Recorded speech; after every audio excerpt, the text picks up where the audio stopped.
அதிமுக கூட்டணியில் முக்கிய திருப்பமாக பாட்டாளி மக்கள் கட்சி அதிமுக பாஜக கூட்டணியில் இன்று இணைந்திருப்பதாக அதிகாரபூர்வமாக அறிவிக்கப்பட்டு தொகுதி பங்கீடு குறித்தும் நாங்கள் முடிவு செய்து விட்டோம் என்றும் விரைவில் தொகுதிகளின் எண்ணிக்கையை அறிவிப்போம் என்றும் அறிவித்திருக்கிறார்கள். எடப்பாடி பழனிசாமியும் அன்புமணி ராமதாசும் இணைந்து கூட்டாக செய்தியாளர்களை சந்தித்து அதிமுக பாஜக கூட்டணியில் பாமக கூட்டணியில் இணைந்தது என்ற அதிகாரப்பூர்வ அறிவிப்பை இன்று வெளியிட்டிருப்பது சட்டமன்ற தேர்தல் காலத்தில் முக்கிய திருப்பமாக பார்க்கப்படுகிறது. ஏற்கனவே 2021 சட்டமன்ற தேர்தலில் பாட்டாளி மக்கள் கட்சி 23 தொகுதிகளில் போட்டியிட்டு 5 இடங்களில் வெற்றி பெற்றிருந்த சூழ்நிலையில் இப்போது பாட்டாளி மக்கள் கட்சி தந்தை மகன் பிரிவு என இரண்டாக உடைந்த போதிலும் அன்புமணி ராமதாஸ் பிரிவுக்கு 3 சட்டமன்ற உறுப்பினர்கள் அவருக்கு ஆதரவாக இருக்கக்கூடிய நிலையில் இப்போது அவருக்கு எத்தனை தொகுதி ஒதுக்கீடு செய்யப்படும் என்பது கடந்த வாரம் அதிமுக தரப்பிலேயே வெளியிடப்பட்ட அந்த ஒரு தொகுதி ஒதுக்கீடு கசிந்த ஒரு பட்டியல், உறுதிப்படுத்தப்படாத பட்டியலிலும் 23 இடங்கள் பாட்டாளி மக்கள் கட்சிக்கு ஒதுக்கீடு செய்யப்பட்டதாக அறிவிக்கப்பட்ட சூழ்நிலையில் வெற்றி பெற்ற தொகுதிகளை மீண்டும் வழங்குவதற்கு முடிவு செய்திருக்கிறோம், தொகுதி பங்கீடு குறித்து முடிவு செய்திருக்கிறோம் என்று சாதகமான பதிலை எடப்பாடி பழனிசாமி இன்றைய பேட்டியில் தெரிவித்திருக்கிறார். ஆனால் தொகுதிகளின் எண்ணிக்கையை அவர் இன்று அறிவிக்கவில்லை.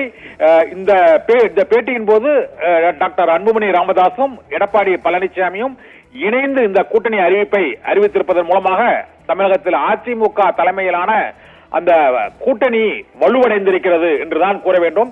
ஏனென்றால் அதற்கு திமுக கூட்டணியை போல அதிமுக கூட்டணியில் புதிய கட்சிகள் இணையவில்லை என்ற விமர்சனத்திற்கு இன்று முற்றுப்புள்ளி வைக்கப்பட்டிருக்கிறது. அதிமுக, பாஜக, பாட்டாளி மக்கள் கட்சி ஆகிய 3 முக்கியமான கட்சிகள் இணைந்து இப்போது திமுக கூட்டணிக்கு ஒரு சவால் அளிக்கக்கூடிய முக்கிய கூட்டணியாக அதிமுக கூட்டணி இப்போது உருவெடுத்து இருக்கிறது. தேமுதிக 9ஆம் தேதி அவர்கள் கடலூர் மாநாட்டில் கூட்டணியை அறிவிக்க இருக்கிறார்கள்.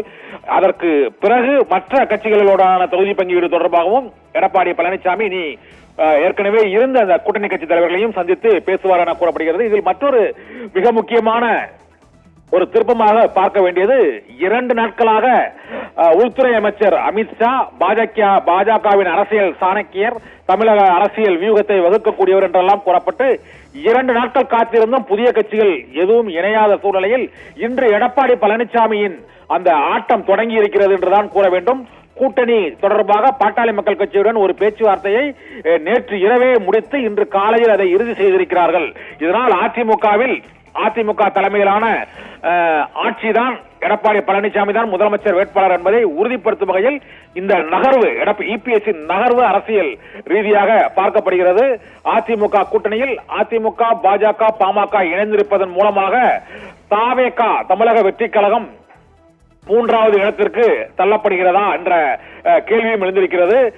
இதற்கு முன்னதாக இந்த அதிமுக பாஜக கூட்டணியில் மற்ற கட்சிகள் அனைத்துமே தமிழக வெற்றி கழகத்தில் தான் இணையும், திமுக கூட்டணிக்கும் தாவேகா கூட்டணிக்கு தான் களத்தில் போட்டி இருக்கும் என்று கூறப்பட்ட சூழ்நிலையில் வட மாநிலங்களிலும் மேற்கு மாவட்டங்களிலும் வலிமையான வாக்கு வங்கியுடைய பாட்டாளி மக்கள் கட்சி கடந்த முறை அந்த 66 இடங்களை வெற்றி பெறுவதற்கு அவர்கள் இந்த வட மாவட்டங்கள் மற்றும் மேற்கு மண்டலங்கள் தருமபுரி, கிருஷ்ணகிரி, சேலம் இதே போல இந்த வட மாவட்டங்களான விழுப்புரம் மற்றும் உள்ளிட்ட மாவட்டங்களிலும் இந்த கூட்டணி தொடர்பாக இந்த கூட்டணியில் 10.5% அந்த வன்னியருக்கு சிறப்பு ஒதுக்கீடு அளித்ததுதான் 2021 தேர்தல்களத்தில் படுதோல்வியில் இருந்த அதிமுகவை மீட்டது.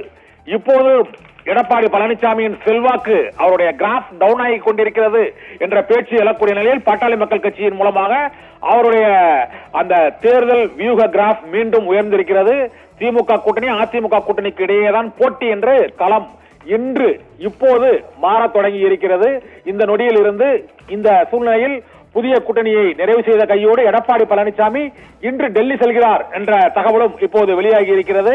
இதனால் பாரதிய ஜனதா கட்சியுடனான அந்த கூட்டணி பேரம், தொகுதி பங்கீடு பேரத்தின் வலிமை எடப்பாடி பழனிசாமிக்கு அதிகரித்திருக்கிறது. புதிய கட்சியை அவர்கள் பாரதிய ஜனதா கட்சி தான் அந்த தந்தை மகன் மோதலை முடிவுக்கு கொண்டு வந்து கூட்டணியில் இணைக்கும், தேசிய ஜனநாயக கூட்டணியில் இணைக்கும் என்று எதிர்பார்க்கப்பட்ட நிலையில் எடப்பாடி பழனிசாமி அந்த பஞ்சாயத்தை முடிவு செய்து அன்புமணி ராமதாஸை அவர் இணைத்திருப்பதன் மூலமாக எடப்பாடி பழனிசாமியின் அந்த கூட்டணியில் தொகுதி பங்கீடு மற்றும் அந்த கூட்டணி தொடர்பான பல்வேறு முடிவுகளையும் எடுக்கக்கூடிய அதிகாரம் இங்கு எடப்பாடி பழனிசாமிக்கு மீண்டும் வந்திருக்கிறது என்றுதான் கூற வேண்டும்.